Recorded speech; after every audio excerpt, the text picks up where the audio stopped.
Good afternoon, ladies and gentlemen, and welcome to the Rutherford County School Board of Education special call meeting. First on the agenda will be Mr. Trey Lee doing our Pledge of Allegiance. To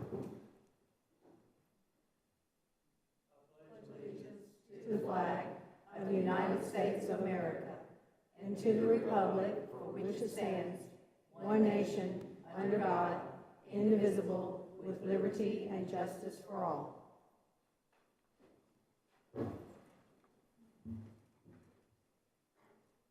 Going to have a moment of silence, please.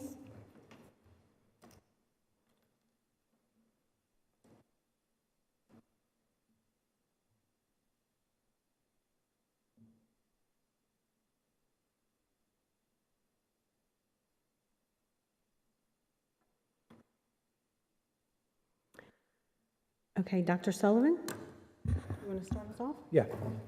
All right, so we've got several things to kind of go over. I'll kind of give you an idea of how Trey and I are going to kind of tag team this. So the first thing we're going to do is go and review how we got here as far as our 5-year building plan, kind of where that was. So it's a little, probably 4 and 5 would switch a little bit, just to give you an idea of our building plan, an update on our status of our 3 projects. And then we are going to go through the capacity of our schools, the building needs of our schools, kind of an overview of everything, look at our land that we have at each one of our campuses. And so if you have questions during some of these times, I just want to give you an overview. Again, we'll do our 5-year building plan, status of our current projects, capacity of our buildings, looking at our deferred maintenance, I guess is the best way to say it, at our projects, and then just an overall view of our land, and then questions and comments from there. So, Trey, take it away.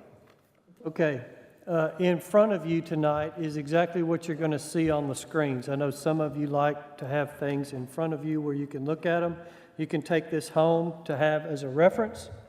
And I'm going to break this kind of into 3 sections. The first section is, like Dr. Sullivan says, our current 5-year building program, status of our current projects with floor plans and elevations this time. Secondly will be the capacity review, ranking in order of capacity. I'm going to show you our current land that has additional property that right now is not scheduled or intent to be used. Then we have 3 properties that we currently have designs for. I'm going to show you those 3 designs and discuss them briefly. Then I'm going to briefly discuss our 177 fund, which are capital projects, and give you some information there. And at the end, I'm going to revisit our energy program that we debuted in March of 21, just to kind of go back to it briefly. And that should get us all caught up. So the first thing we're going to see tonight is our current approved 5-year building program that has been approved by the board and the county commission. We currently have 3 projects under design. That's Riverdale, Smyrna, and Oakland high additions. Next year, about this time, we'll need to start talking about what we want to do, go to the county commission for next year. On that list is Stewart's Creek Middle, Blackman High, Stewart's Creek Elementary, Blackman Elementary, Laverne High. The following year, we have a middle school on the west side and 840-96 Corridor Elementary School. And then beyond that, it's a middle school on the Walter Hill or Plainview property, depending on growth. Elementary school, for anticipation of growth, and we have where there because we know we're going to need an elementary. It's 2 or 3 years out there, but we just haven't placed it yet. And then high school somewhere on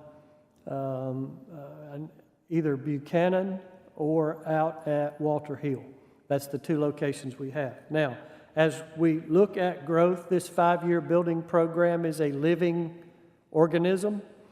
And it changes and it fluctuates based on our growth and what we see. So every year, this can change. Just because you see something in maybe 3 or 4 years down the road, If our growth picks up in an area, we see that we're having an issue, we can move things up, we can move things down. A lot of this is predicated on information from the board to us. Are we wanting to look at new schools to take care of our growth? Are we looking to utilize annexes, additions to take care of our growth? And involved in both of those is the topic nobody likes to discuss, which is rezoning. So that's our current 5-year building program. This is our design schedule, design bid schedule that you see next. Trey, can I hit on something real quick? Yes, sir. So just a couple things about that 5-year building plan, something that we've talked about at our retreat that I envision us doing. This 5-year building plan was put in place last year, and again, so that's something we look at. There were different proposals brought to the board last year, and this is ultimately what the board decided. This was not one of the proposals. That question gets asked a lot of times of where did these things come from? I believe it was in January of last year we had a special called meeting, and Trey presented several options, and this was the option that was ultimately decided. I believe we took originally all 5 high school additions to the county commission. They asked us to come back with 2 to 3 highlights, and then we approved some, and ultimately the county commission kind of said, here's who you're approving. And so that is the awkwardness with a school board not being our own funding body, and we appreciate all they do, but that's where we are. There are things on this that are outdated already. We were talking about land in the Blackman area already, and that isn't on here for 4 to 5 years. And so we already know this is outdated by looking at it. What I hope that we'll be able to do as we move forward and go over all this information, get our capacity analysis, is not just have a 5-year plan, but then have a 10-year master plan. So yeah, the 5-year stuff may change, but we have a 10-year master plan that we are knocking things off throughout that may change the priority, but we know where we're going over the next 10 years. So just wanted to kind of give a couple updates with that. I also want to bring to your attention that when this was created, Rockville High School was still in the middle of being rezoned. That wasn't finalized yet. And so there was, like we were talking about with Stewart's Creek and Blackman right now, elementary, we're dealing with this with Rockville High last year. So go ahead, Trey. Okay, so this is our schedule for the 3 current projects, Smyrna, Riverdale, and Oakland. I'll remind the board if they would like to attend, it's not mandatory in the city limits of Murfreesboro. We are in the middle of going through their permitting process. One of those things is we have to have a community meeting at each location. Riverdale's is Monday, the 14th, be in the auditorium at 6. Oakland's will be the 15th in the auditorium at 6. So we'll have those community meetings there. We're looking at 75% check sets for Smyrna, November 23rd, December 14th for Riverdale, and December 14th for Oakland as well. Those are check sets where we go through things with our departments and make sure that we've got the equipment. The drawings are not quite finished, but they're getting very close. Bid schedule is for issue bid documents for Smyrna on January the 6th, Riverdale on January the 20th, and Oakland on February the 3rd. So that's where we are on those 3 projects. I'll show you the latest floor plans and renderings that we have. These came in last night. This is Smyrna High School, an overall site plan giving you some different information on the square footages. The blue is new square footage. The light green is renovated area. So this would be the master. Whoop, went the wrong way, probably. And Trey, is that on the opposite side of the portables, or is that on the side of the portables for Smyrna's? I'm sorry?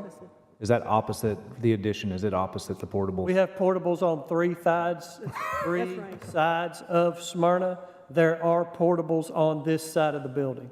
They're in it would be the upper right corner of the parking lot, where you come around from the back of the building on the back road.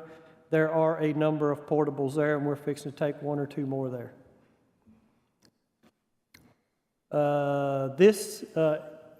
Based on the grade of that particular parking lot, it's actually going to be a partial 3-story structure. We're putting a restroom. What you see in blue is what we're going to call the basement, even though it will be at ground level. Then we have, went the wrong way again, didn't I? First floor. Okay. Looks similar to what we looked at a minute ago. The first floor of the new addition is the main floor of the main building. So that's similar to what you just saw a minute ago. Different classrooms, and the lecture hall is on the right end. This would be the second floor where you would be able to enter the lecture hall from the second level. This level is actually where we will cross over and tie in. So that's Smyrna. These are, next is, Mr. Lee, can I Yes. ask you real quick? Sure. Just because I'm not super familiar, since this was all kind of done before we got here. Were restrooms added into the Smyrna High Edition? they are in this particular area, yes. Yes, okay. I have questions. I'm sorry. I have questions. What is the total square footage of the new addition, and what is the capacity that is going to be added to? It's on the sheet that I'm showing you it's now. so We're tiny. adding 11, almost 95,000 square feet. And we're remodeling we're remodeling 16,000. And I believe the board asked at that time for the architects not to design over roughly 2,500. So Yes. it's basically fitting what's already there. Sure, but this new 95,000 square feet, how much more capacity will it give? That will give us a capacity to a maximum of 2,500 students. That was the parameters that the board set, no more than 2,500 students. Will this eliminate all of the portables at Smyrna? Yes, ma'am.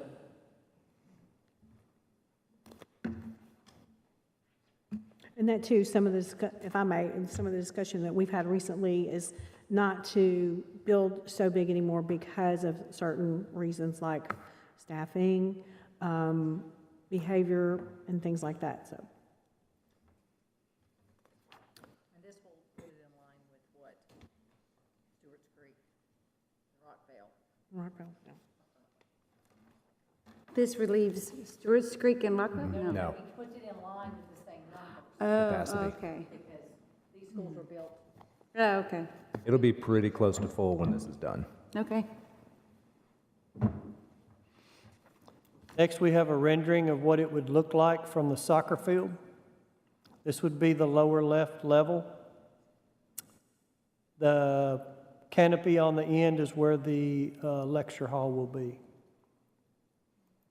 Next rendering is looking at it from Lee Victory Parkway, or Sam Ridley. On that end of it, be Sam Ridley.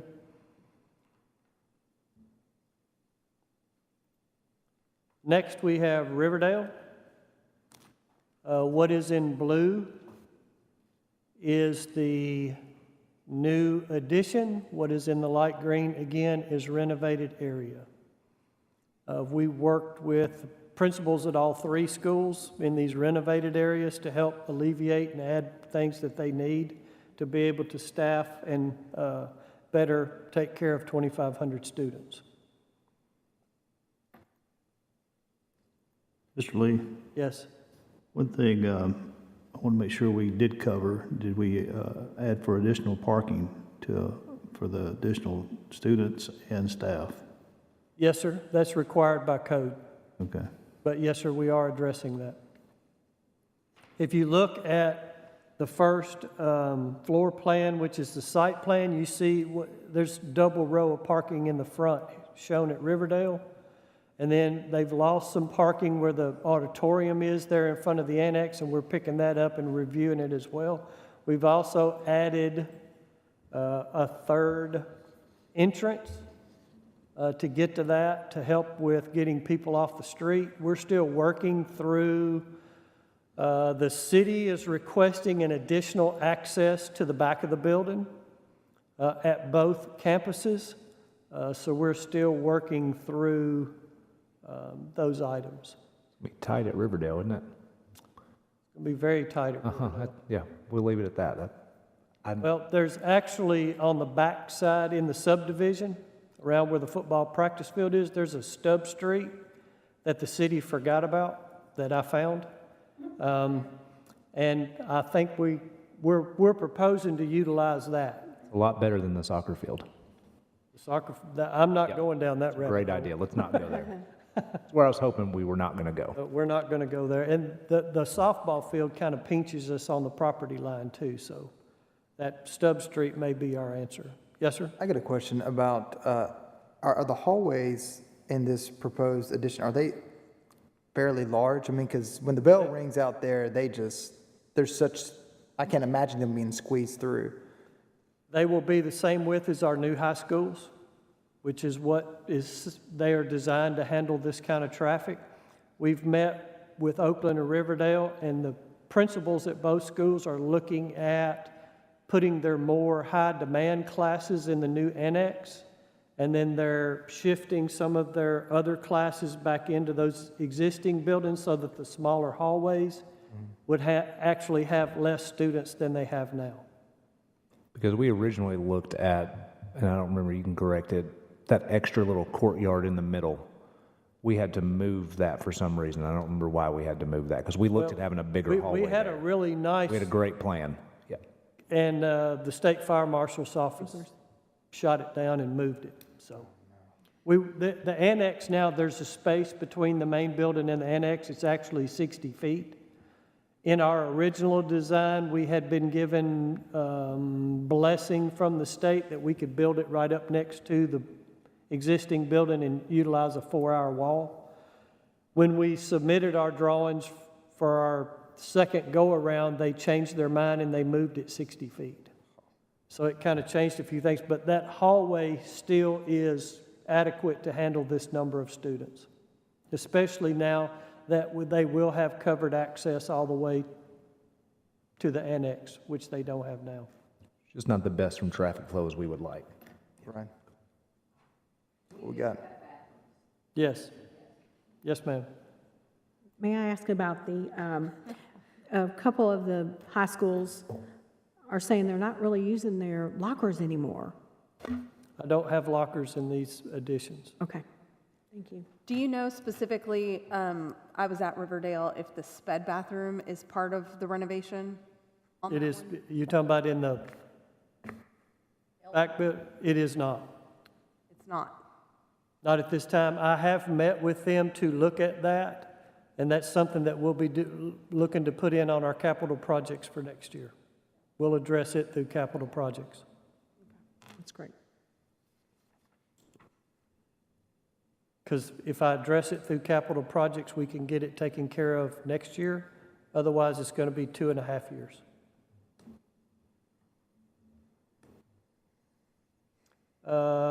Next slide is basically your first floor plan showing the different classrooms in the auditorium.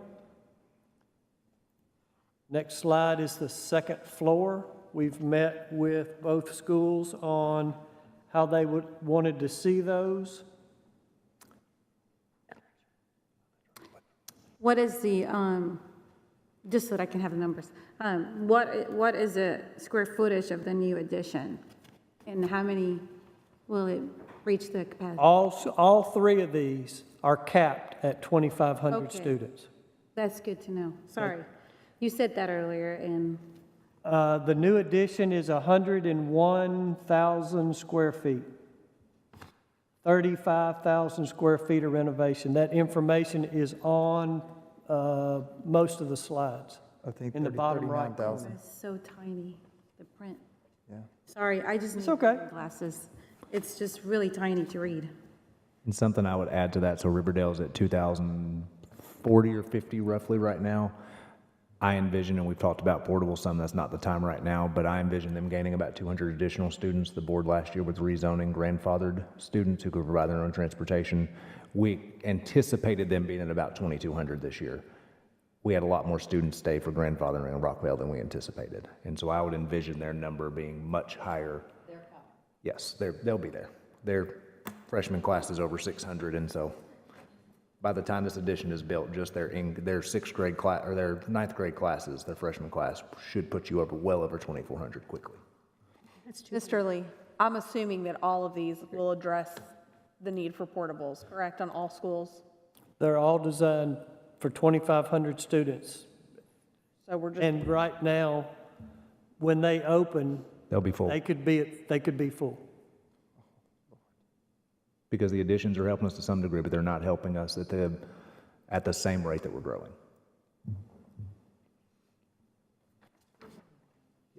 And I agree 100%. We don't want our high school, I mean, 2,500 is a big school anyways. many, yeah. And we don't need to go higher than that, but No.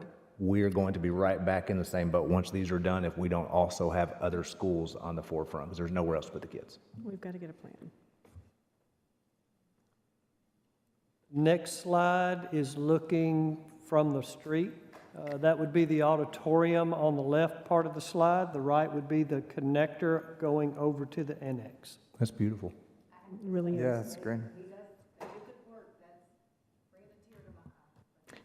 Next is a view from inside. That would be your auditorium on the right looking out.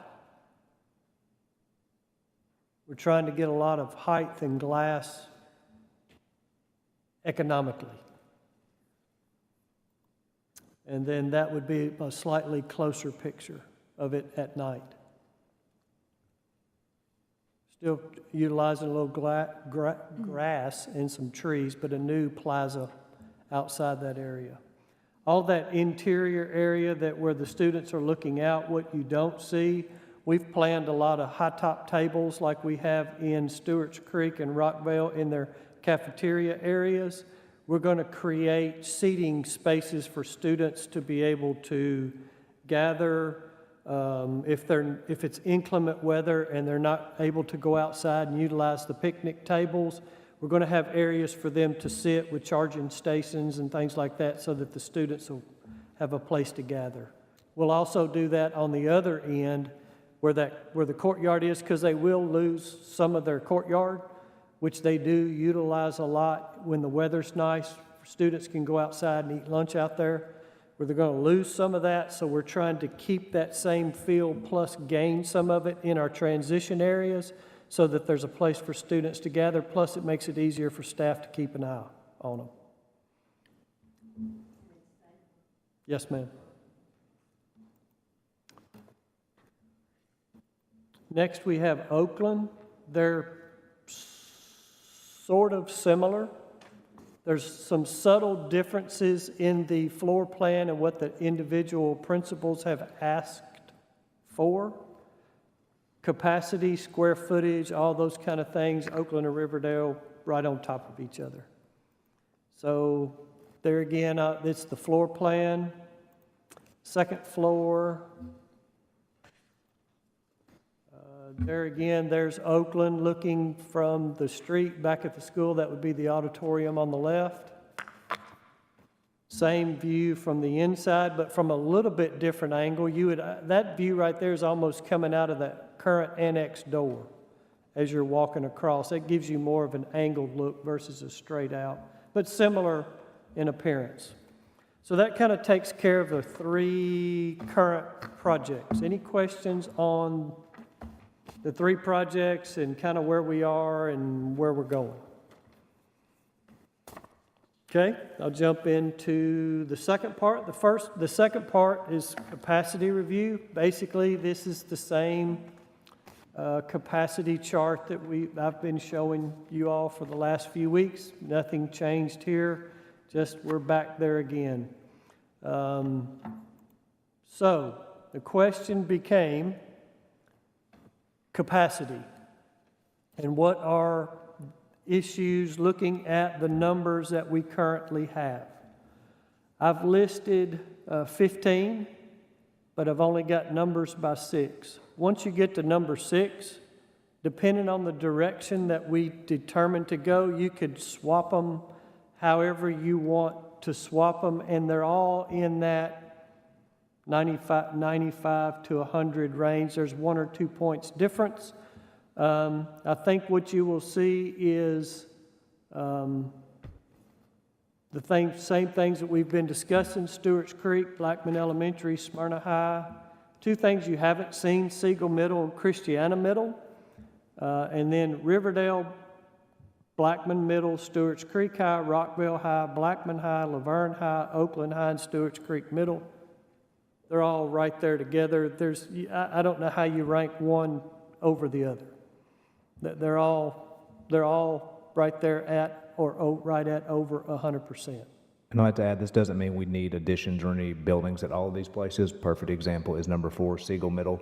Siegel Middle has what we call, the cottages that we called them, but then you have a building at Oakland Middle School that's sitting with room for over 300 students.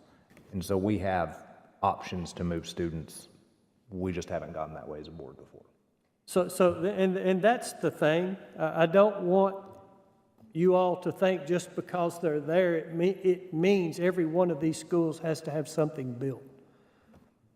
We could, through discussion, determine that we want to build a new elementary at, and I'm going to pick a place, Blackman, the Beatty property. Let's say it goes through. We use it as an example. And we wanted to build an elementary there, or a middle school there, or both. Rezoning would take care of these schools that are on this list once that new school is open. Those are the kind of things where there's got to be dialogue with us. You all are going to tell me which direction you would like to see us go. Then we can tell you through zoning those kind of things what we can look at.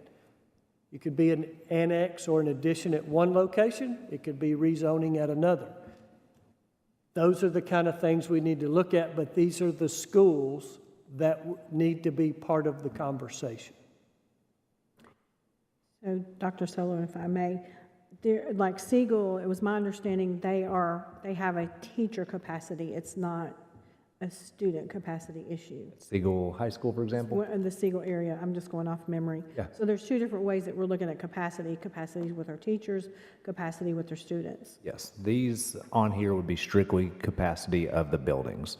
Siegel High is one that we have room to move students into, but we would have to either move staff. Realistically, we're probably not in the manner we can move staff. We would have to add staff to move students to that school.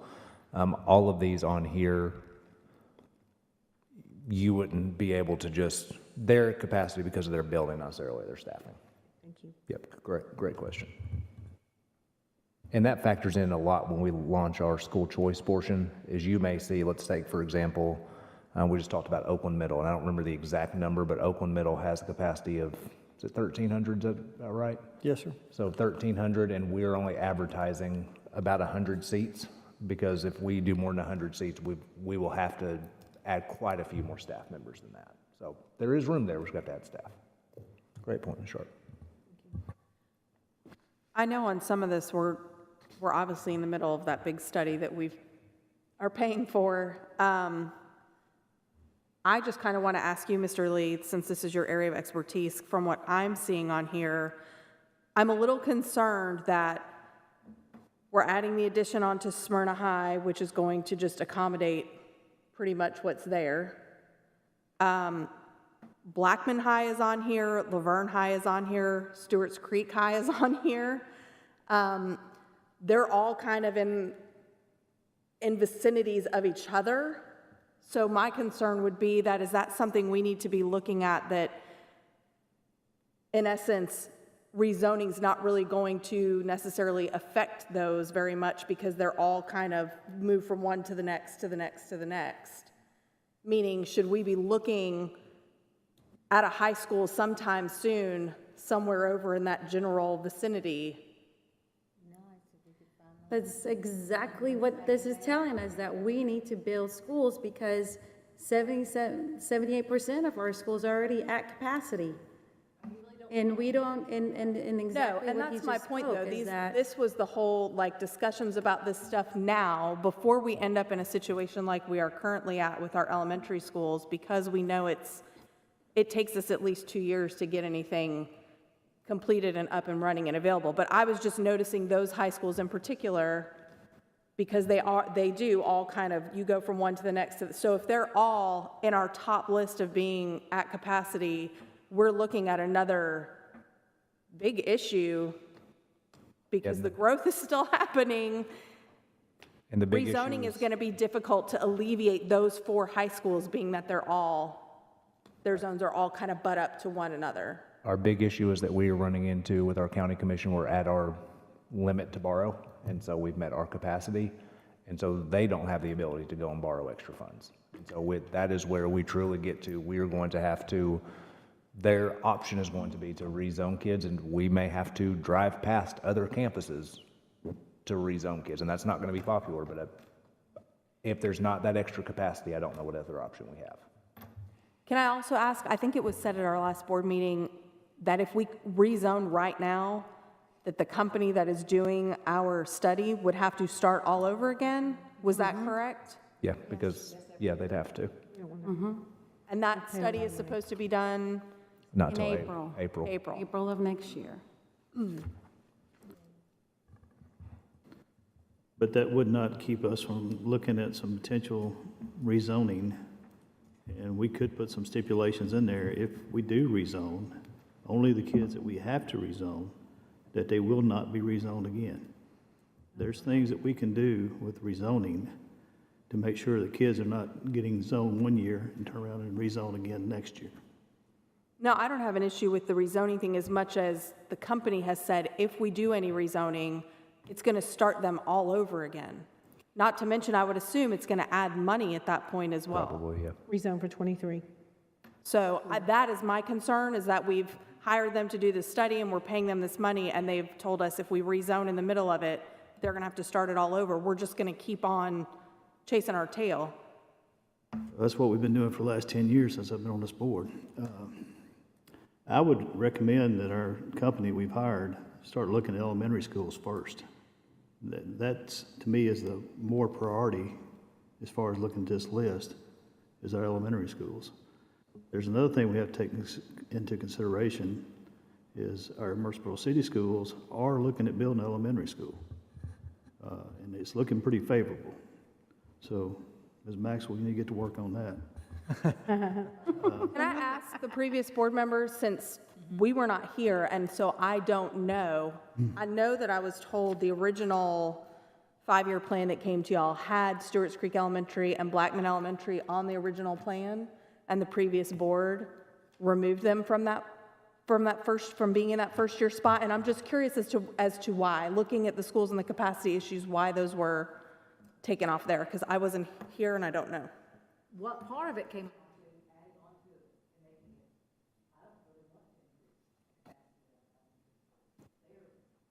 They're big enough. And second of all, it's cost. The county commission came to us and said, what are your 3 schools? And so basically that was my point was that's basically it. I know, my question is just how did you come to the schools you came to? Because you came to those schools over the elementary schools, but like Oakland isn't even at capacity. And both these elementary schools are actually beyond capacity. So I'm just trying to understand how you, Well, because what we were looking at was long-term, we needed to make sure that all of our high schools were at the right level, because it's a lot easier, I was hoping it would be easier to build an addition than it would be to start from the ground up and build a new high school, because there is no land for that. We need so much land, we could not build it fast enough. So the easiest way to keep some of these schools because you've got Blackman always kind of close, Stewart's Creek is at capacity. Or over capacity. And so that was our easiest way, was to take the older high schools and build them up, because they are 500 below what the others are. So the easiest way would be to take the 3 oldest, the Smyrna with 15 portables, and Riverdale and Oakland, and we knew that we were going to zone. And that's going to take everything, and it's going to shift it all this way, and they're all going to be, like Trey said, Mr. Lee said, they're all going to be close to, right at 2,500 when they open up, all of them. And the elementary school, we don't want that any bigger. So that gives us time to go build, we either rezone or we build a new elementary school. but it's not going to get, putting off the elementary schools doesn't give you time. That's what I'm trying to find out is why. So my understanding, somebody can correct me if I'm wrong, is that I think there were 5 or 6 schools, Mr. Lee, is that correct, on the original 5-year plan in that first year? there was multiple options. We had all kinds of options. We had like to the 6 different options. And the one that was selected was 5 additions at 5 high schools. Because, as I remember, those high schools had existing property that we did not have to purchase additional land. And one of the reasons that Stewart's Creek Elementary, I don't think was moved up to the top, was because if we put an annex over there, we really don't have, Mr. Lee, you're welcome to correct me, we really don't have a place to stage for busing. We proposed Okay. additional 4 classrooms on the wings. It was 16 classrooms was proposed for Stewart's Creek. And also, the board at that time was also in the middle of Rockville's rezoning, so high schools were fresh. You hate to say that that was a priority, but No, that's fine. I'm just that was trying the to priority. understand, because that's why I wanted to, Great question. like, Great get a questions, big yep. picture of the whole thing and trying to understand how it all came to be and where we're at and how we need to proceed moving forward. I don't want to see us stay in this spot or end up in this space again where we're converting. It's what it's doing to our teachers, our students. It's just, it's not good, and I don't want to see us continue down that same path. So I'm trying to understand how we got to the decisions we got to and how we need to proceed forward to try and prevent those things from happening again, which is why I even brought up looking at the high schools that are on this list, how they're all so close together, because that's the same situation when we're at the elementary schools. We have the potential to be in that same spot with a high school a few years down the road from now too. So just trying to gain a large picture of how it's worked and how we need to move forward. If we look at capacity, and I think that's the first thing this board's got to look at is capacity. And if we go back and look at our capacity on our elementary schools, there is over 3,100 seats open right now to put kids in. So the problem is we haven't rezoned properly. We need to go back and look at rezoning for our elementary schools. Granted, we may get into a situation where we just rezoned some kids here not long ago that could interfere with them being rezoned again. We're trying to avoid that. And the only way I know to avoid something like that is anyone that's been rezoned recently, those kids get a waiver, they don't get rezoned again. But we got to fill up the schools that have capacity right now. It's not fair for one administration to be at 400 or 500 kids and another administration over here, they don't have enough room to work. They don't have enough space. So we have to move those kids that are in those crowded situations and put them in a good situation. So I agree with you, Dr. Young, and you're correct, Ms. Darby, that we do need to look at the bigger picture. But one thing that as a board, we need to define what capacity is. Exactly. We're right now, currently, theoretically, we've defined capacity at high schools, 2,500. We have not defined capacity for elementary schools or middle schools. So the 2 schools that are the top of the list, they're over 1,000 kids right now. And there's a proposal to look at an addition. And it's great to have an addition added, but it still is a temporary fix because you're still at over 1,000 kids. So are we wanting to have elementary schools that are over 1,000 kids? So for me, and I will implore the board, all of us, is to really start by defining what capacity is for these middle schools and elementary schools, because we've already have it for the high schools. And that will help give Trey Lee and Dr. Sullivan some direction when it comes to them coming back to us in recommendations, because they know what we're defining as capacity levels. Even with the rezoning and building, if we built up on the north end, all of those homes, the permits that pulled, I've spoken with several real estate agents. Commissioner Wilson said all those 14,000 permits that were pulled from Waldron Road that I've been talking about forever, Waldron Road to Sam Ridley, those people are still coming. There's no way for us to rezone ourselves out of this. There's just no way. And if, Mr. Young, I like that everybody's thinking out of the box, but if we give waivers on people who can't be rezoned, that's going to put us in the corner somewhere. So we've got a lot of opportunity here that we need to look at. Oh, Oh, absolutely. 100%. But we need to build more schools, not just a high school. We need to look at building schools.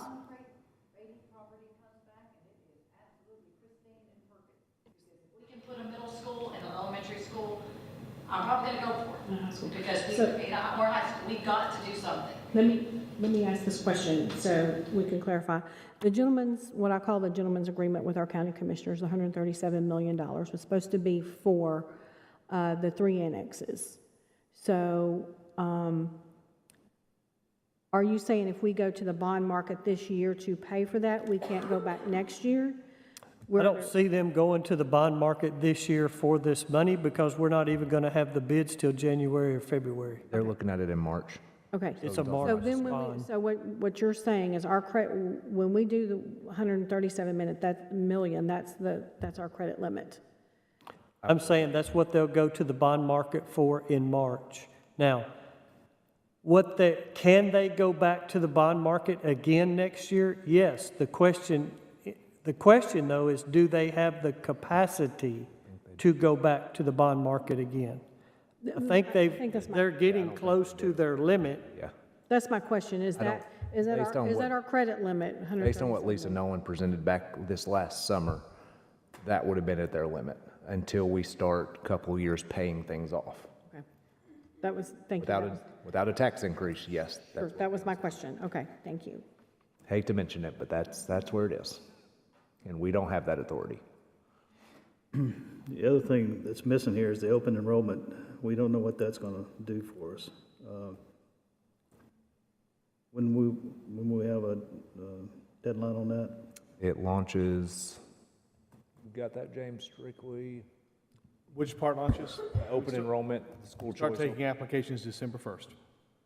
Well, at the high school level, if we open up these, we do these additions on these, all these schools are gonna be where they're gonna be, they're not gonna be able to have a lot of movement. They're all gonna be in the same boat, and that's part of the reason why we're doing this is we need these additions tomorrow, but we're gonna have to wait until I would 2 say, years from now. and looking at the school choice options with open seats, just knowing where the schools are, the demographics, I don't envision a lot of people going to the hundreds of open seats at John Coleman. I just don't anticipate people leaving Stewartsboro, Stewart's Creek, or Browns Chapel to go there. I do hope that Walter Hill's going to be helped because we're opening about 100 seats at Wilson, so that's going to help Walter Hill some. Kittrell, we're opening up seats, but I don't think we're going to lose many to Kittrell, and so we have the seats. We either have to provide transportation and rezoning those, or those are just, I hate to say, seats. So we rezoned from Wilson to Walter Hill in 2019. Yep. And now we're about to rezone back? There's seats I don't open? feel like we will have to rezone because I think the open seats, so there's one neighborhood that took off and one that did not. And so the one that took off happened to be Walter Hill, and Walter Hill's just small enough that it can't absorb as quickly as Wilson can. We feel pretty confident that we have enough parents who will choose to take their kid to Wilson because they live closer to Wilson, so that'll relieve Walter Hill. But that's not even one we're talking, that's just one example. The other ones where we have our major seats are John Coleman, Plainview, and Kittrell. And there's not near population centers where our kids are. One thing I will implore, in addition to defining what capacity is for each grade level, is to have a master plan, a vision of where we're heading. Because every year, I have not sat on the board. This is my first term, but I've sat through for 2 years listening the same conversations over and over and again, and it's because there's a lack of vision and a lack of timeline of where we're going. Growth is not going anywhere. It's here to stay for a while. I've asked to look at trend lines of where this growth is happening. Every year, we're gaining 1,000 students. This year, we got 2,000 students. Are we projecting to have 2,000 students next year, the year after that, the year after that? So really, when we're talking about the whole big picture, we really should be aiming towards the master plan and that vision and that timeline.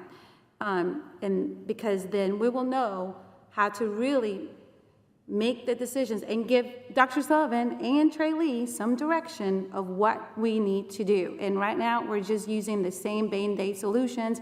I'm not accusing people. I am not, please don't take it offensively by any means. I'm just saying that at this point, we really need to take seriously and as a board come together to adopt some kind of master plan and a timeline and define what capacity is. Because if we define that, it'll make it easier for Trey Lee and Dr. Sullivan to know what direction for them to recommend to us as a board. And just to give you perspective, we have at least 4 elementary schools that are above 1,200 or over. I wouldn't go above that. If you go too far below that, then we're gonna really not have room to put kids. And we have middle schools, kind of our Blackman Middle is way too big, over 1,600, but we have several, Rockville Middle, for example, they're over 1,400. And so we have some that flirt with that as well. And when we're looking at capacities, I'm not sure 1,400 middle school kids is a good idea either. What about, since John Coleman, can we move any from Laverne, from Smyrna Elementary to? You could shift everybody over, yes. Yep, you could shift everybody from Stewart's Creek towards Stewartsboro to Smyrna Elementary to John Coleman. At Plainview, what can we do there? Plainview, you would have the portion of shifting everybody south from Stewart's Creek to Browns Chapel to Blackman, Blackman to Rockville, Rockville to Christiana, Christiana to Plainview. And you are going to have kids that are going to have to drive by one school to go to another school. And we don't know that's exactly what the zoning or. My guess is what the zoning committee, and it will probably make the most sense for us, is going to do. Huge shift from the north towards the south. I think they're gonna suggest that we start from scratch, take our plans and redesign them around our schools of what our capacity is. I think that's what they do. You take whatever your capacity is in the area. This school has 700. How many kids do you have in this area? Get it to 90% capacity. You're talking about mass rezoning. I mean, Yes. Yes. Over the whole county. That's what I anticipate them doing. No one's gonna be able to say, my neighborhood was zoned and yours wasn't, everybody. It'd be a countywide. Countywide rezone. And I. And other districts do that, and I hate that, but that is where we are for Not the immediate future, but the short immediate future. That's what we do. And one of the pieces we don't need to leave out is transportation. Yes, unless somebody closes the gate. But if we do the rezoning to shift it, it has to be done in a way that is at least painful in the sense that we don't look at 2023, 2024 calendar year, we do rezoning, and then we get this study, and then we do this massive rezoning in 2024, 2025, because that's just going to create a lot of angst with the parents because it's 2 rezonings back to back. And then if we're doing these additions that are coming up, and that also will kick off another rezoning. So I'm for rezoning, but I'm not for multiple rezonings year after year and then having them back to back. It has to be more of a sense of let's bring to the table what we got. We know we've got these 3 additions that are coming. That's going to kick off a rezone for sure. There's a possibility of a property that's on the market that we're still trying to figure out where we're at with it, where we could build an elementary school there. That will do a rezone at that point. There's another possibility that we've got land that's not used that was supposed to be for building. If we decide to use that to build, since we've got the land, that will also kick off a rezone. So if we're talking about rezone, I would like to look at it from the perspective of what we got in the pipeline coming up that will kickstart some of this rezones. Because if we do rezones back to back, and no one is really thinking ahead of what can kickstart any of that, it's not going to be an easy sell to our parents. My only, and request is the wrong word, but I don't know another word right now. And looking at our 2 top elementary schools, we are looking at the end of May of next year. If we do no rezoning, we either have to have portables or rezone at those schools. I hate to say that, but I need direction on one or the 2. And Stewart's Creek Elementary has grown 90 kids since this time last year. If they grow another 90, they're sitting at 1360 or 1370 by the time that any rezoning is done. And according to Principal Yes, it's No, go going ahead. quick. According Why do we to not go ahead and hang a no vacancy sign up on that school? And anyone that comes in there, they don't go there. We have to Go provide whatever. transportation. We'd have to provide them transportation. We provide transportation now to other schools, so we do it for magnet schools. So I just don't get why we keep allowing students in a school that's already overcrowded and actually getting dangerously law, we overcrowded. probably have to. Probably. At some point, we have to have a cutoff, and those kids don't go to school there, they go to wherever school that has capacity. I don't care what school that is, let the parents pick which school it is. We give them a list, and they pick, we're gonna go to this school. We give them that option first, and if they don't take the option, then we are forced to rezone. We'll have to put them where we wanna put them. Jeff, what are your thoughts on that? I don't know how we could go away from a free and appropriate education with having zoning already in place and not saying we're discriminating against students by not offering them that option. Okay. And think about ideas like this that might work, that might be feasible. You have the transportation component you have to worry about as well, but I think you should look at all options that you have. When you say that we have to provide transportation, so let's just say that there's, I don't know the layout, but Stewart's Creek Elementary, there's a neighborhood right beside it. And so obviously it's, it's zoned for Stewart's Creek. And all the kids within a half mile all go there. And somebody sells their house that didn't have a kid in Stewart's Creek, and family moves in with 2 kids. If we put a no vacancy sign, how we go pick those kids up and take them somewhere else? I wouldn't pick them up. My suggestion, if we're thinking outside the box, would be those students have to come to their zone school. We then take them to They go another to school. Stewart's Creek. Yeah, because there's no and then we way bus we them could to- do individual bus routes that way. Yeah, that's what I was. It would have to be like we do alternative schools. For alternative schools, the kids come to a certain site and then we take them over.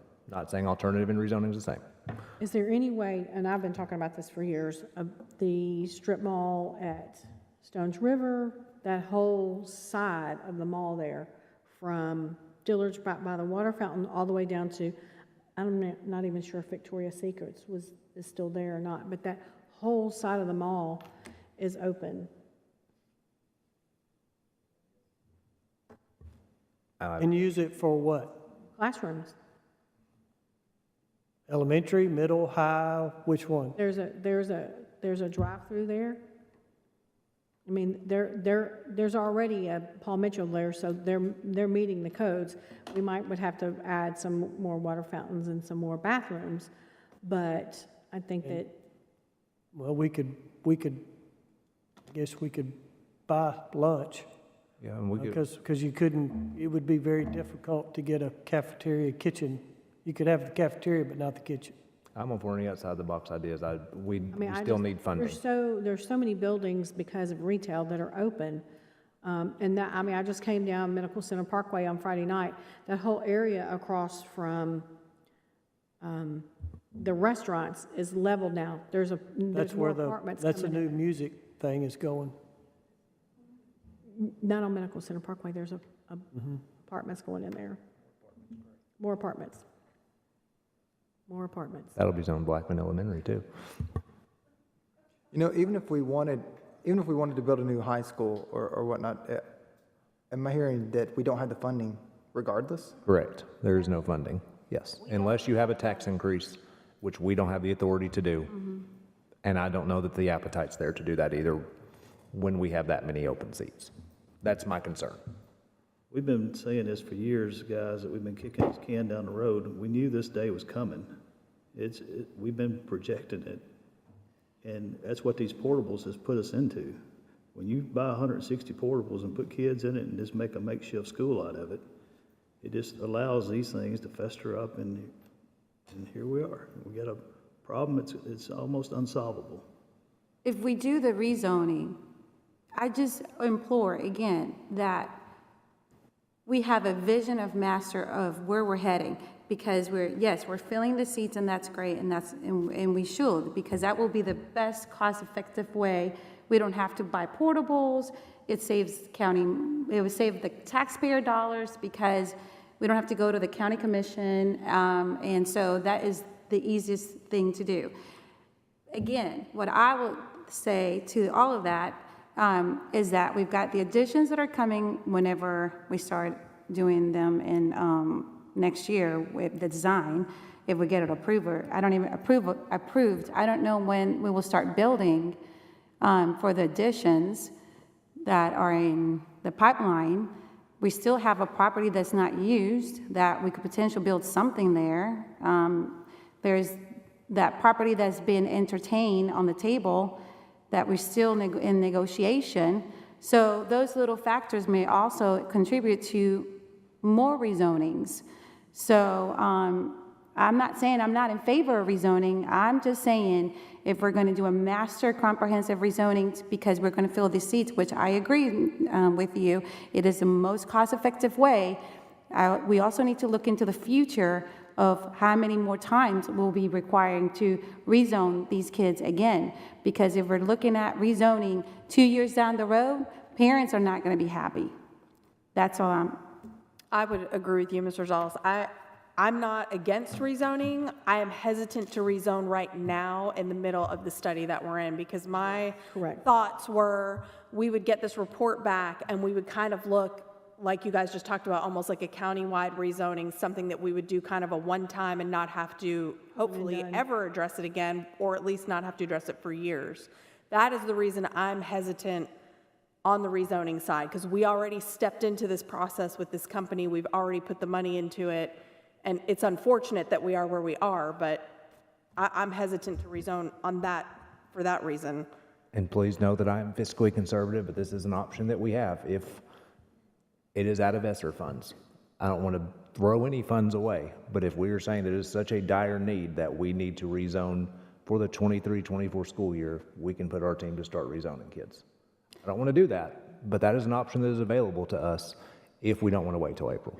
Do we know how far back that would put us with their projections and how much extra it would cost us? My recommendation, if we went that route, would be just to stop. And not do it We've at all. spent thousands, I agree. hundreds of thousands of dollars. Agree. So, I mean, we don't have the money, even if we started building tomorrow, we're still not going to see anything with Smyrna or Riverdale for two years. We're still not going to see that. Well, and I think they're taking into account information much more in depth than what we could possibly do as a board, so we can work with that information.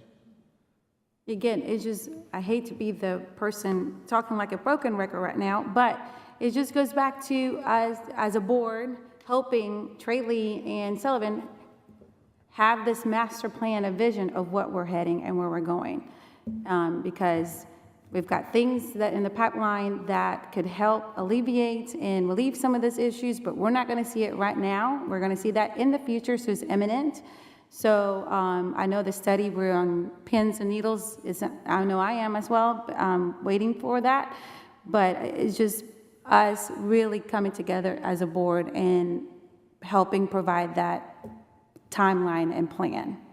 Mr. Lee, do we have any property available that would help with the Stewart's Creek Blackman Elementary scenario that we own currently? Not in that area. It's on the other side of the river. And that's the frustrating thing. When, We know what needs to be done. We need to do it. We can have a master 10-year plan, but it comes down to money. And the only thing that we as a board control is zoning.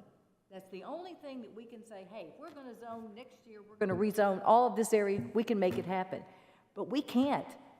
We have to pray that the county commission gives us the money to go with our plan. And that's why we're really behind. We didn't do anything for 2 years because of COVID and because of all kinds of different reasons. And now we're where we are, and we haven't even started the additions. And we've been talking about that for over a year.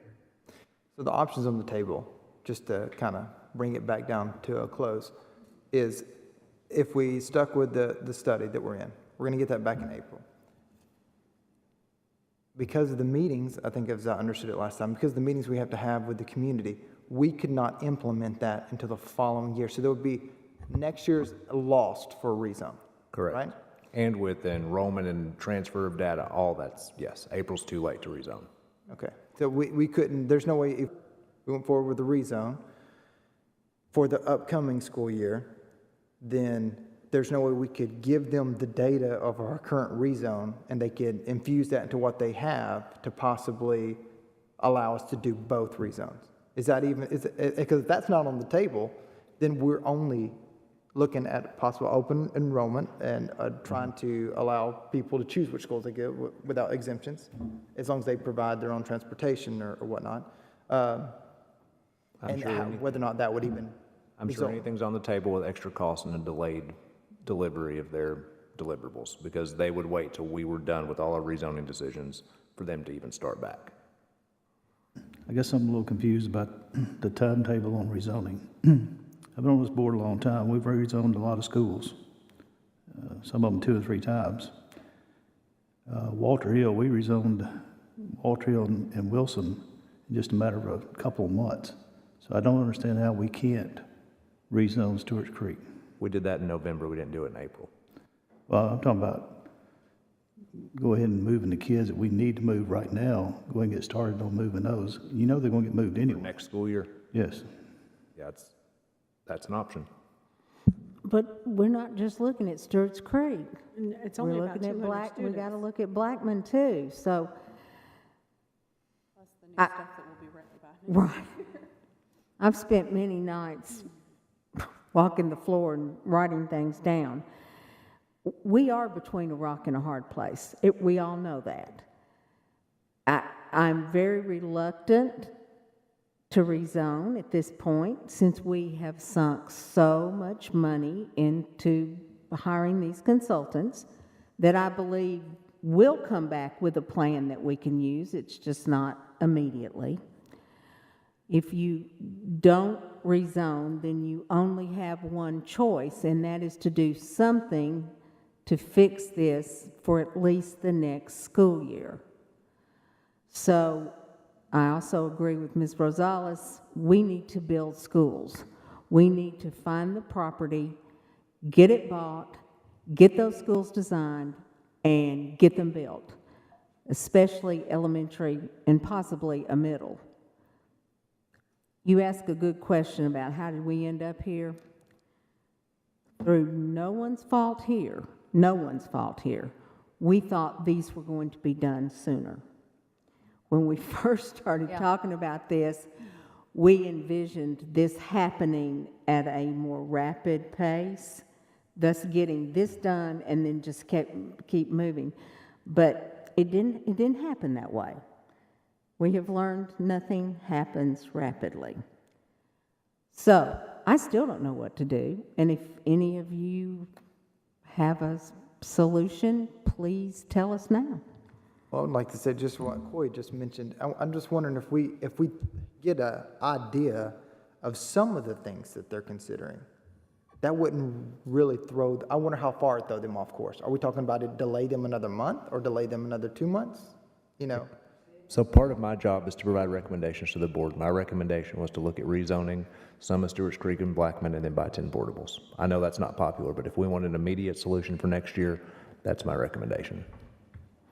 Let me ask this, MedPoint, the MedPoint at Stewart's Creek, since that's going to be vacated at the end of December, how are we to rehab that? Is that something that's going to have to go to capital projects? Are we going to be able to move in that space relatively quickly for the use of our staff that we have? I was there yesterday. They are doing they plan to be out by the time Christmas break starts or winter break. But then they have their technology that is there, and they plan on doing that the first week of January. Okay. And so that is technically they can use it till December 31st. I was there yesterday counting the ceiling tiles, as Trey taught me when we opened Rocky Fork, to see how much room we truly had. We're going to have to try to connect to the school for a safety standpoint instead of making everybody go outside. We can get one full-size classroom and then smaller setting in there, or 2 smaller classrooms. What are your thoughts on time? I don't see how that's done this school year. It will not be. Okay, yeah. So, but But it could be by fall. Next school year. Yeah, you're saving 40 kids. It will not be funded until July 1. There are no funds in this year's budget for that project. And that type of, and I'm not talking millions of dollars, but it's probably $150,000, $200,000 because it's set up for something else. You got plumbing to deal with. It does not tie to the existing building, which means we'll have to do, and that's a load-bearing wall. These are things that can be done. They are not cheap and they're not quick. But can it be ready by next school year? Yes. Can I ask, just so I can wrap my brain around it, Sheila and I were just kind of over here looking at numbers. If the board decided to cap elementary schools at 1,000 students, my assumption is that would abandon the additions at Blackman and Stewart's Creek. If that was the case, and we build another elementary school, do we feel like that is going to be adequate for that area to address not just the current overcrowding, but what is coming? Let me say this. You need a new elementary and you got to rezone the whole county. I'm going to cut through the chase. May get fired tomorrow. No? You need a new elementary and you need to rezone the whole county. Trey, we said the good, bad, and the ugly, go for it. That's right. So would you You recommend need a middle the school. additions, You need a or- middle school. You need to rezone the whole county. And somewhere along the line in the next 2 to 3 years, you're going to need a new high school and you're going to need to rezone the whole county. Would you recommend the additions at those two elementary schools, or would you say a better use of our time and money would be on a new elementary school, or do you think we need the additions and a new elementary school? I don't know that you're I'm going to sorry, I don't mean to make your The seat hot. problem is the land. It's hot. I don't think we're going to get the funding for that. That's why the Problem is- See, addition. that's the drawback. Mr. Young's kind of nailed it. I'm just going to, I don't know, I'm not going too far out on this limb because I need to work a few more years. Our problem has been, for the 5 years that I've been doing these 5-year plans, it's not always been predicated on what's best for the district. It's been predicated on what will work for us for a period of time and what we know can get funded by the county commission. So True statement or That's how not, we've ended Mr. up Young, where we but are. trying to be politically Just give it a little correct. bit, little bit. It's been a dance between the board and the county commission that we've been teetering on for 10 years, but I've been dealing with for the last 5. We can put out there, I can put out there a 5-year plan that will address everything you want to address, and we will not get funded for it. I understand that, but I don't have any qualms with us asking for what we truly need either, because that is our job. It's not my job to decide what the county commission is willing to fund and not fund. That's their domain. I think my understanding from previous board members was that the board previously didn't really ask for what we really needed. And if that's the case, we should stop doing that because we're not doing anybody any favors. I don't want to hear one more thing about us converting storage closets for classrooms. We have done an amazing job with where we are, but we're here to serve our students, our teachers. We've got to address this issue. It's going to get worse. So pretending like we can get by on this when we really need this isn't going to help anybody. So I'll go to the county commission and stand with y'all and say, this is what we need. I will say, we went to them last year for these additions. We truly went for them and asked them. It was way more than we knew. It was twice the amount that they really want to fund. But we were a united front, and we went to the board, and they voted for it 21-0. We worked really, really hard. And you're right, Ms. Darby. We need to start asking for what we need, not what they think they'll fund. Yeah. But they're going to have to, but I think as the county has grown and as they hear from the same people that we hear from, that number, we're never going to be able to do this magical number. We can't go over this. It's going to be a bigger number, and it sadly probably going to be a bigger number every year. Here's the only portion I want us to remember. Every time we take if I 100% agree with that. But if we push that angle, Trey, Brian, and I have to go for routine things monthly that can be pushed right back towards us to say no. So just, I hope we don't get to that. But there are county commissions and school boards across the state that. Right now, where we sit today, in November of 2023, if you don't pull the trigger on something today, which we're not prepared to pull the trigger today, you're the following year before you pull the trigger. If you want the best of both worlds, and you're all frustrated, I've got a lot more data to show you,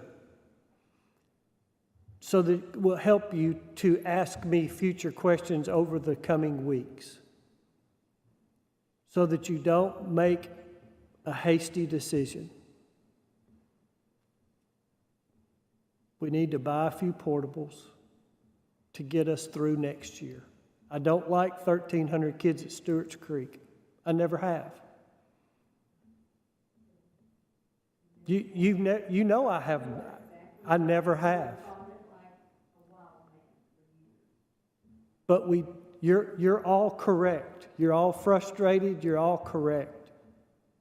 We need to take the time to listen to what this company has said. Now, in my heart of hearts, I could tell you tonight what they're going to come back and tell us. I already know, but I'm not, because I want to wait. But we don't need to make a hasty decision because we're all aggravated. This problem's not going to go away. If they can provide us data that I haven't thought about, or Shane hasn't thought about, or Dr. Sullivan hasn't thought about, we need to hear it. And we don't need to stop their train. April is not what any of us want. I wish I had it in January, but we're not. We don't need to make a hasty decision. 2 or 3 of you said it. You don't want to rezone and then turn around and rezone in another year. I hate to use the term, let's Band-Aid through this year, because it's not what I want to do. But we need to gather our data. Let's hear what they have to say. Get us through a year, which there was 146 portables in this district when I started here 16 years ago. There's 153 today. My goal was to get rid of portables, and I have failed. But we got to get their data to go with our data. We've got to see about the Beatty property. We've got to look at the 3 pieces of property that I'm going to show you that we have designs for, that we can change that design. That just because we have it shown as a high school doesn't mean we can't build a middle school or whatever. And see if something else doesn't fall in our lap property-wise. We've got another piece that I talked to you about on veterans. We need a little bit of time to look at that. That could really help us middle school-wise. The Beatty property could really help us middle school-wise. Which way do we want to go? Let's buy the portables with the common goal that we're not going to do this again. We're going to take this data from this company. We're going to see what other property we've got. We're going to look at the property that we've already got, sleep on it, and formulate a plan that we can go to the county commission in the fall, which I'm saying is a year from now. But if we take all this data, spend the summer, the spring and the summer, formulating these plans, which is what we've been trying to get to, because we used to take them in January, which put us behind the 8 ball in the bid process, and I was trying to back us up and get us into November, December, going to the county commission so that we could bid in spring and start the early summer. But that would give us the time frame to make that decision in the early fall. Plenty of time to have our rezoning meetings that everybody likes so much. Have those meetings October, November, so that, because I'm telling you, the rezoning that we're talking about, it's going to kill transportation. I'm just going to tell you, it's going to kill us. And the other part I want to bring up is if we're looking at our students, which should be our focus, are students going to, and this is just my personal opinion, I was educated in portables in this county, would I have been better educated in a portable at the school I was used to, or better educated in being pulled from my school for a year or two in elementary? It's a no-brainer for me. Portables would be where I would want to be because I'm with my friends, and I'm not being pulled out. I don't like it, but it's better than being removed from my friends. Well, I just want to appreciate you for articulating that, because that's looking at the data that they're going to be presenting in April and then allowing us to mull over it over the summer will also help us come up a timeline and a plan that we can go to the county and say, this is the plan that we're heading, and because we've looked at the data and we put it together. So thank you very much for articulating all that, because that's what I've been trying to say Great job, Trey. this past meeting. So thank you very much. And we'll also have some information about the land, these different properties by that point too, so we can kind of make an idea. And I'm going to show you some things, if we get there, that, That's what I was gonna ask. Are we ready so to vote or what? so that you can see it, because there's some pieces that are not good opportunities, either location or type of property or whatever the case may be. And there again, that may be throw into another option where, God, I hate to say this, Mr. Reed's going to kill me. We could potentially maybe want to either give it to the county or sell it to put some money back in the building program so that we do have some additional funding. I don't know. There's things here that you all need to see. It's all part of the big equation. It's another piece of the puzzle that we got to put together. You're right, that starts a fight. Yes. We've been talking about that. I do And have that one starts a fight question. with the Can we county not at least go to this company that we've hired and ask them to make elementary a priority and see if we can get this before April? I can try, but they're looking for a comprehensive feeder system, but I'll go and ask them. Their dates, I've been trying to pull up their contract, and they're right on line with their contract. So I will go to them, and they're also coming December 13th. They'll be here in person to present to us as well. But I will ask for a meeting with them next week.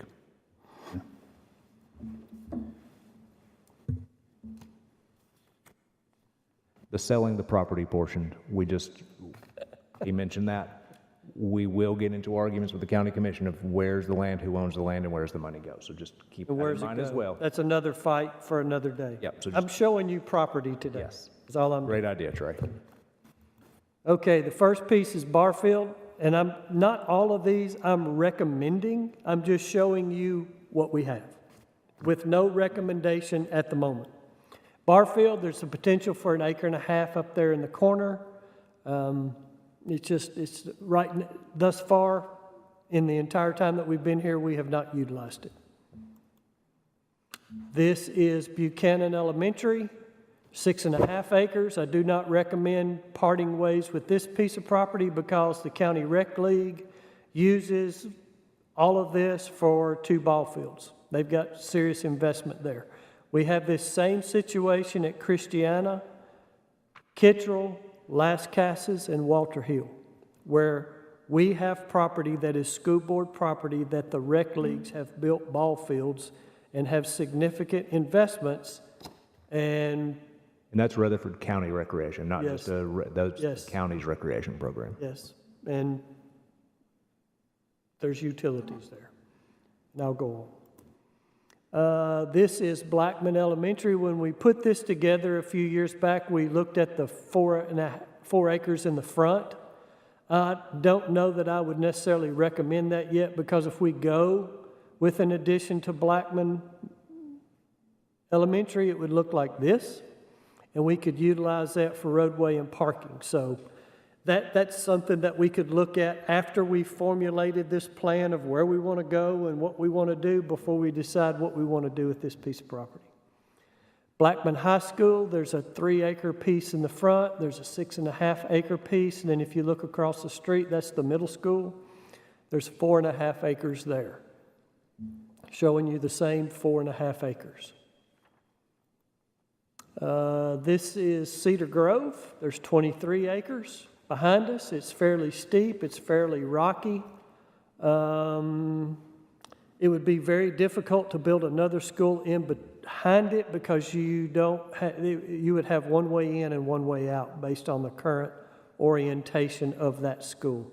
If there had been thought of maybe putting a second school there, there could have been some different layout from the parking lots and the roadways so that you would have multiple ways in and out. So that could become something that someone may be interested in. So there's that. Do you know what business that is? It's there? White? It's a manufacturing facility of some kind. It's industrial. I don't know Yeah, what. I know that, a lot of that. I don't know. I would have to look, but I can look. I'll drive by there. Thank you. Christiana Middle, the 3 acres, probably not so much. That's with all the development that's gone on around us, that's kind of become a collective area when we have heavy rains. The 4.5 acres, there's a creek that runs, the drainage creek that runs through the middle to a sinkhole. So I don't know that, it may not be something that someone would be interested in, but there's 4.5 acres there. This is the elementary school. There's 7.5 acres. We can take it off the list now because the county has selected it to build a ambulance center like they've built at Rockville. They're well on the way of design there. This is Kittrell. We have 88 acres behind there. Yeah. Most rural area. But anyway, there's 88 acres at Kittrell. Oh, that's in the floodplain, right? Some of it is, yes. This is Laverne Lake Elementary and Laverne Middle. The 30 acres around Laverne Lake is fairly rough, fairly rocky. We blasted a hole in it to get a level spot to build the elementary. The 9 acres is drainage, wetlands. There's 3 acres up on the road that could potentially may be interested to somebody. And the 3.5 acres in the front corner could potentially be, but I think there's a sinkhole there too. Rockville Elementary is no longer 18 acres. It's closer to 13 because the county commission is also building a ambulance, fire department, safe haven for tornadoes there as well. And it's on the frontage road, so it's behind us, so I don't know how well that would be received. This is Rockville Middle, Rockville High. There's 59 acres there that I don't know that we could use. It's fairly fairly snaky, rough country up there. We also have a rock quarry, correct? There is a small rock quarry there. Smyrna Elementary, there's 53 acres. Part of this, along the creek, there's a little bit of it that's in the floodplain, but there's quite a bit of acreage there that's very nice, fairly flat. Siegel Middle, Siegel High, there's 11.5 acres there. I've talked to Mr. Creasy and a couple of others, not necessarily because it's a good location, not necessarily recommending that maybe we don't sell it, that maybe we could parking lot expansion, move a soccer field up there, open up something in the back. There's some potential there, but there again, there's 11.5 acres there. Smyrna Middle, 3.5 acres on the front. That's now a soccer field. When this was put together, that was not being utilized. It is now. Thurman Francis, this is the 5.5 acres that currently is not being utilized. Some of that is in a TVA easement and right-of-way, but there is some potential there for use. Wilson Elementary, there's 16 acres. The portion that's across Angie Drive, the small triangular piece, there's a detention pond, it floods.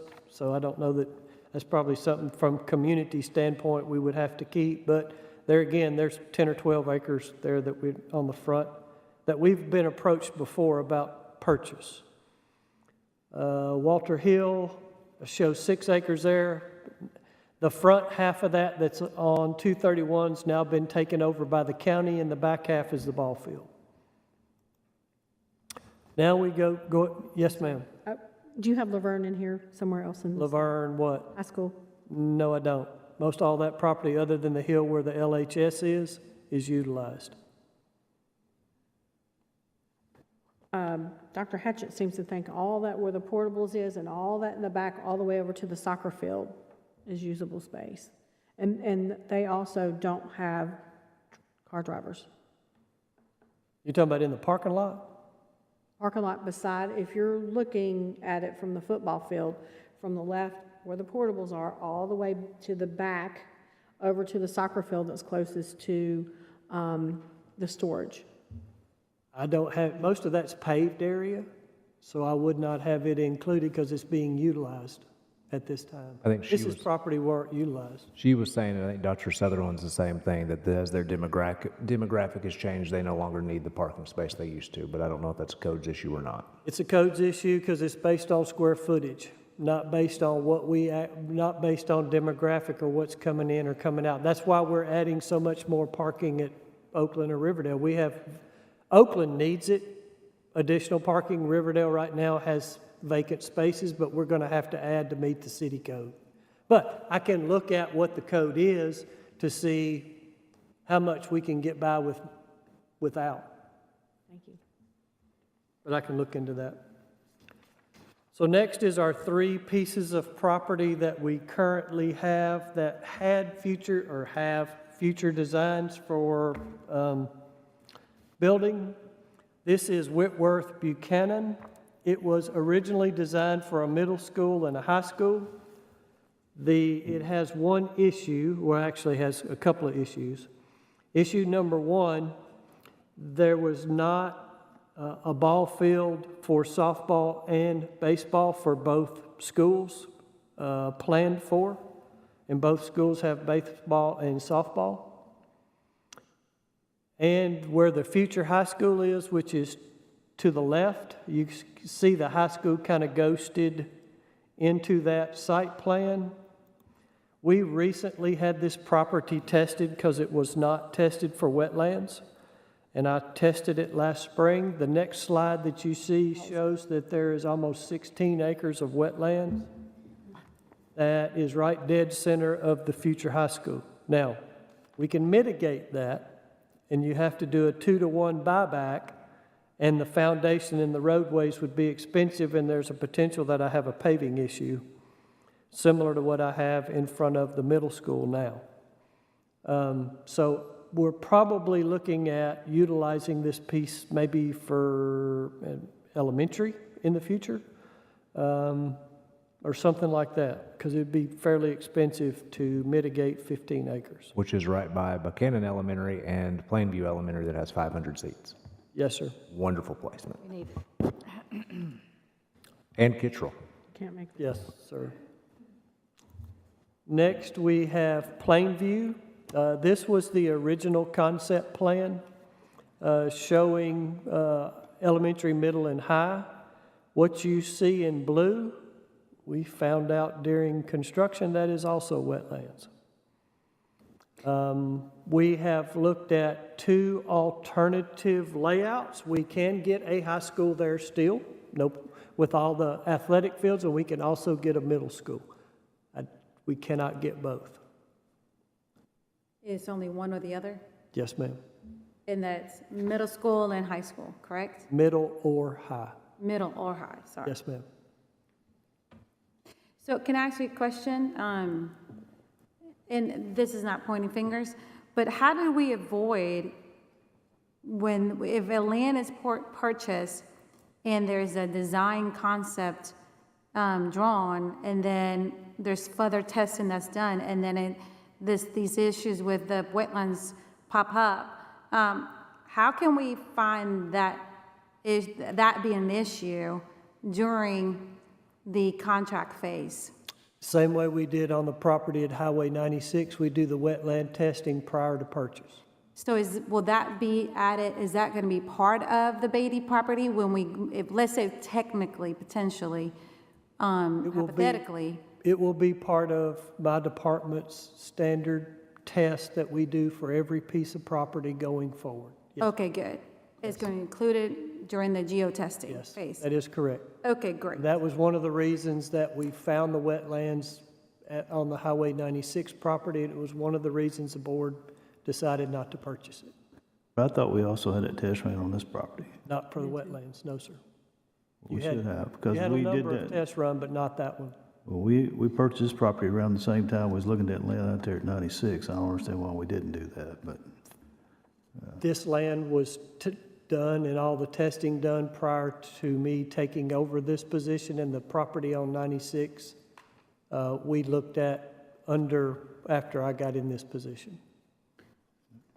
So there's only potential for one or the other, Yes, ma'am. and it's going to be more towards that. Will they have to so you will have to I will come back with a redesign, different? yes. Yeah. We will redesign, yes, depending upon which one we decide is needed At the time. at that time, yes, ma'am. Okay, perfect.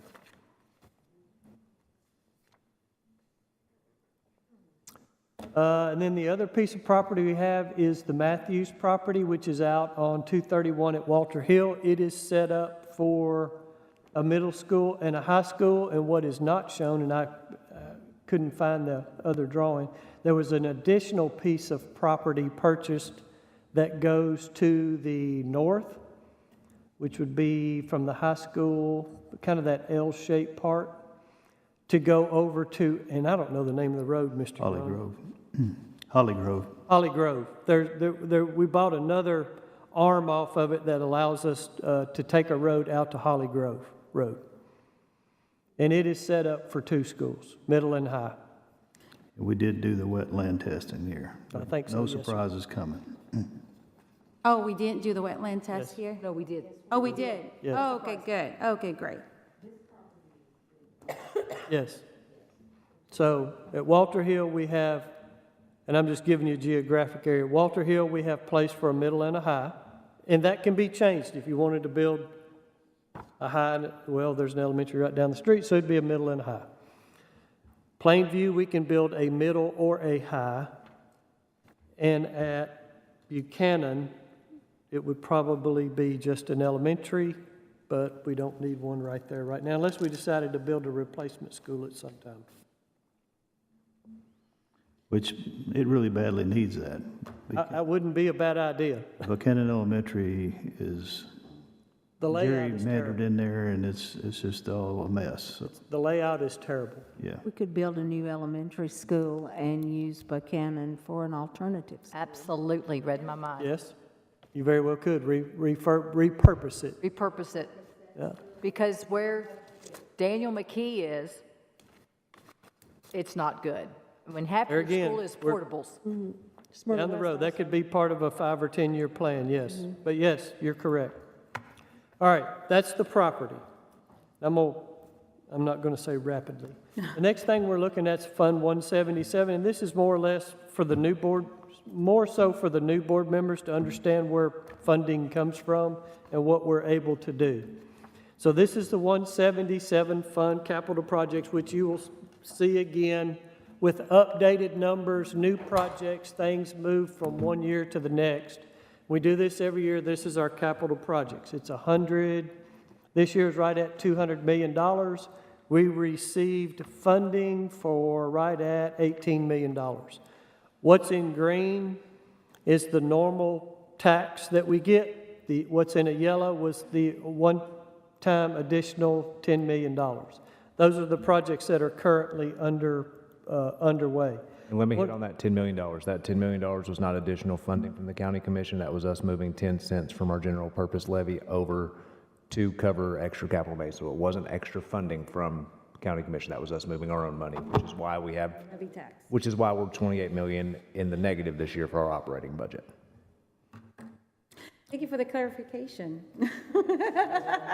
Yeah, it's the levy tax. We moved some money to move some Yeah, other money. exactly. So good. At the That's bottom clarified. in in green, on the last page, is 1,400,000 and, I can't see the number, $87,000. That number is comprised of the things that the schools ask for. So when you go to the next 3 pages, you'll see capital projects, multiple needs, wait a minute, I'm sorry, getting ahead of myself. There was a question that was asked about which schools are in the most need. I have a hard time answering that question because all of our schools are in need. Some schools have more requests, and it has nothing to do with whether it's old or new. Some years, former administrators didn't ask for things, and things snowballed, and we get a new administrator that has to ask for a lot of things. So it's very difficult when I have 34 schools that are going to need air conditioning in the next 5 to 7 years, and I have 33 or 34 schools that are going to need roofs in the next 5 to 7 years. To weigh one in more need than another. It's whose is the most wore out and the most likely to leak. It's kind of today who could be higher than the other. But what I did do is I went through and I said, okay, I just pulled together the ones that had the most request. And that was Blackman Elementary, Central Magnet, Eagleville, McFadden, Holloway, Laverne High, McFadden, Oakland, Riverdale, Smyrna, and then anything that had a request for a roof and an HVAC, which was Daniel McKee, Laverne Middle, Siegel Middle, Smyrna Elementary, Walter Hill, Wilson, and our favorite subject, portables. Have needs for roofs and for HVAC. So part of my asking you about the schools in most need of like a rebuild or renovation and those types of things I'm concerned about us not paying attention to, you've mentioned McFadden several times. It is our oldest, is that correct? I know it's one of the oldest, it might be the old, I'm not sure, but somewhere close. My concern is when we're looking at these, putting in a $3 to $4 million HVAC on a building that really needs A new building. something of that nature. I don't want to see us repairing something that in 5 years we're going to have to just redo the whole building. And so I'm just wondering if we as a board are doing our due diligence and looking at them from that respect as well. We're looking at capacity issues and we're looking at maintenance needs, but are we also looking at, and I'll just speak to what I know personally. I know Thurman Francis is on the list for an HVAC system. Thurman Francis is old, there's still asbestos in the building. So my thing would be, do we want to spend $3 to $4 million putting a brand new HVAC system in a building that really needs to be addressed in a much larger way? And are we looking to see what those schools are and how do we get those in line, so to speak, with new building or additions and things of that nature? So I don't know what the answer is to that, but it was one of the things I thought we should talk about tonight to make sure that we're not losing sight of those things as well. We'd either need extra funding or the growth to slow down, one of the two. Well, and here's the second thing. Up until 4 years ago, this list did not exist. And that's the purpose of this list, is so we don't lose sight of these type projects. We're in the same boat, kind of, as we are with rezoning and new buildings. We have, for however many years, I'm not saying, I'm going to use y'all's term, I'm not pointing a finger. They did the best they could and kept things maintained, and we rocked along. But sooner or later, that HVAC system has to be replaced. That's what this 5-year, 10-year look ahead is the things that are coming down the pipe. The problem is, it's the same problem we got. We're behind the 8 ball, $200 million, and we're funded at and I'm going to use $18 million a year. And we have more coming on each year. And things, HVAC's gone up 30% this year, so you can look at my numbers, and these are the numbers that were in there last year. They've gone up 30%. So just in updating this year, I'll add 30% without the new ones that are going to come on. And we talked about it on Thursday at our board meeting. We appreciate everything we get, but we are, out of the 21 data, 117 out of 142 funded per pupil. This is where it gets us, where we are funded in the bottom 25% of counties per pupil. It gets us right here. So the reason I wanted to show you these next two funding is that I'm not losing sight. Now, don't get me wrong. Their list is kind of like our kids' Christmas list. It's a lot longer than my wallet. And these principals are the same way. And they're doing what they're supposed to do. We ask them what they need. They send me a list. And then I sit down and which pot can I get it out of? So, full disclosure for you all, of this $7.5 million, $1.4 million is a bunch of small projects. And here's the schools, and here's what they're getting.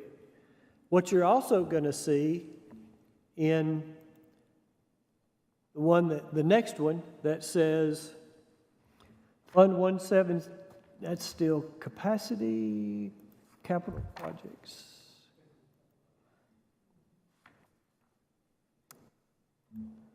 School maintenance 22-23. That's another $1 million that I got from the same list that we can't charge to capital projects that I put in our general purpose fund. And this comes with policy 3.802 we looked at earlier, where principals have to submit this every single year. So that's where this. So they're submitting, and I'm trying to get as much as I can everywhere I can get it. So there's what I'm going to call the big ticket items, which is HVAC and roofs and those kind of things. This is the painting of the halls, and I need, floor tile and ceiling and that kind of thing. So there again, $2.4 million is not a lot of money for 50 campuses. So we're doing the best we can with what we got, but it's like that other gap, it's getting bigger behind us.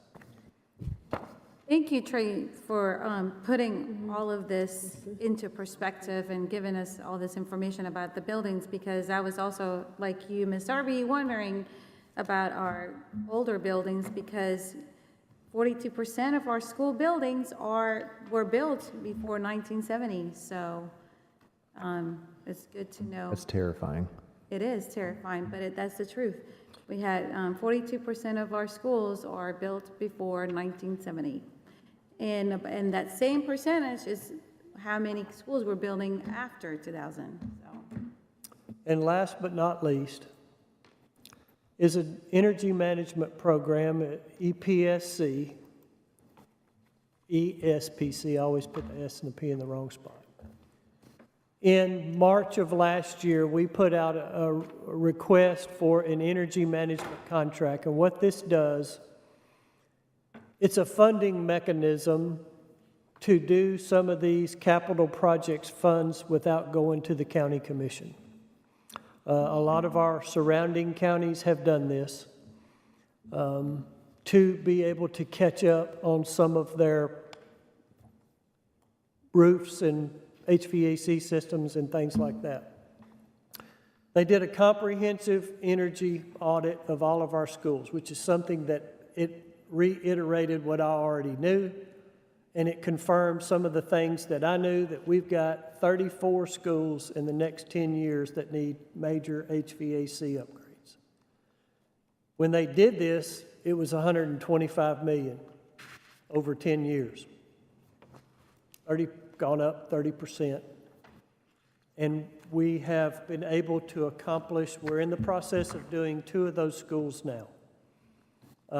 Through the $10 million that we moved, $8 million of that is being utilized for 2 schools' HVAC systems.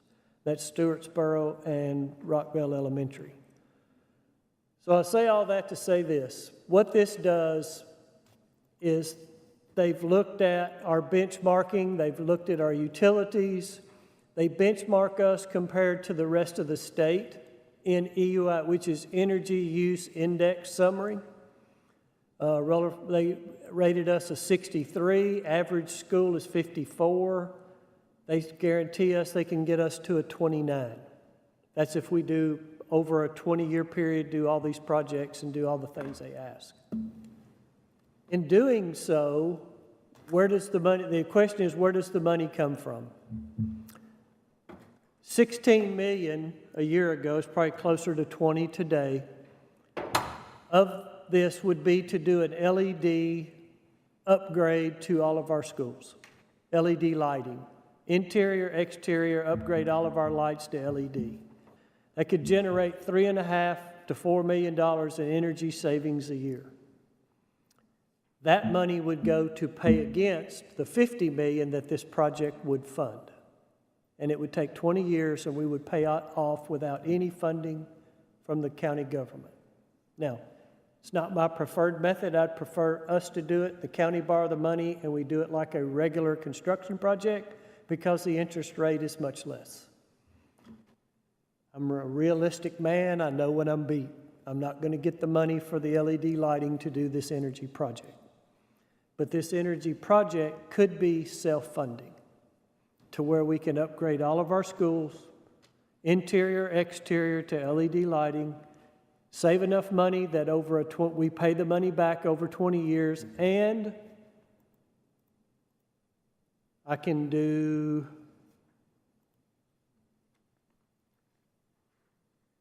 8 HVAC schools. I can do 8 schools. I can knock out 8 schools and get us LED with this money. I would like for you all to think about it. I would like to go back to them and ask them to redo their numbers to today's dollars to see what we can get so that I can give you all good, accurate information. It would be a way for us to take care of our LED lightings and self-fund 8 to 12 projects. And then at the end of 20 years, we're still saving that money and we're energy efficient lighting throughout all of our schools, which we're not right now. One thing they did look at, and this comes up all the time, what about solar? They did look at solar. It does give us a payback in lifetime, but not in the life of the loan. So in other words, it would be like a borrowing for a 20-year loan, but it's going to be a 26-year payback. So it doesn't self-fund. So they're not recommending the use of solar at this time. What about those pieces of property that we really can't use that have water on them? There again, it would not be a payback. We could use that property. They looked at those properties for the solar panel farm. Right. But it's they got Rockvale, Siegel, John Coleman, Rock Springs, Blackman Middle, and Laverne Middle. So those are a number of the schools that we looked at that had land. We can put solar panels there. EESI won't loan money unless you can get your payback inside your payment period. The payment goes outside that. Okay. It's a 26-year payback. It's a 20-year payment. I got you. So we can't get the funding based on that. But we did look at it. From last weekend that Ms. Rosales and I spent in Kentucky, there are some grants out there for savings on energy. And the company is the presenter of that, CMTA's, who's I'm recommending we use, and they were the presenter at your thing, and they are looking at some of those things for us to be able to update this. But I would like for us to, with their update, seriously consider this program as a way to address our LED lighting and utilize that savings in energy savings to fund at least 8 to 10 of these projects. If nothing else, we would show the county commission that we're self-paying for a number of these projects and doing all that we can as a district to pay for what we can out of our own funds. I'm really excited about this program. I just came back, well, Ms. Sharp and I, we both came back from the Future Schools, and right after I got back, I asked Mr. Trey Lee and thought I was I thought I was bringing something exciting that I was learning, but in actuality, he already had proposals about how to be have savings in energy and being cost effective, and he brought up this program, and so I was really excited about us hearing it for the first time, and I would really encourage all of us to really look into this and really consider it, because, I mean, it sounds like it's a win-win for everybody, and for one thing, we don't have to go to the county commissioners to ask for the money. And I think anytime that we don't have to go to the county commissioners to ask for money, it's a win, it's a good selling point for me, just I appreciate speaking it. personally. I appreciate it. You're welcome. Yeah, I think we all like projects that pay for themselves. Yeah, exactly. What is the life of LED? I mean, We will not touch a light bulb for 20 years. That's their guarantee. No changing out those bulbs. No If we changing could- bulbs. If we could get the AC filters the same. For what it's worth, We're spending $5,000 to $7,000 a month buying light bulbs right now. plus labor to do Yes. that. yeah. That's just to buy the bulbs. I was in Las Casas gym today to vote, and those light bulbs are out. It's terrible.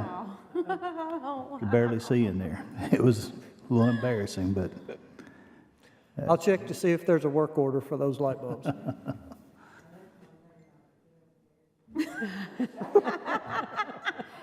Get on it right now. So I've provided you all with their entire presentation that they presented to us. Read through it when you have time. And if you have questions, ask so that I can get that information so that when I come back with the updated numbers, I can also answer your questions. Mr. Lee, thank you for putting all this together. I really Thank you, appreciate Mr. it. Lee. Yes, thank you. So, you very much. At the conference, everyone spoke very highly of Mr. Lee, and they also said that we're already doing a lot of these energy savings in the areas where we can do them. Of course, it's not going to help in our older buildings. No, but we can do what we can. If we can update the HVAC in an older building and we can save anything, the LED lighting will be a big savings for those schools, and just the replacement of the 20-year-old equipment, we will get more energy efficient. So it will help us get down that road of more, as a district, I would like to see us get into an EUI of around 30. That would be my ultimate goal. And if we could get somewhere in that 30 range, we will, with the age of our buildings and the types of systems that we have, that would be a really good place to get to.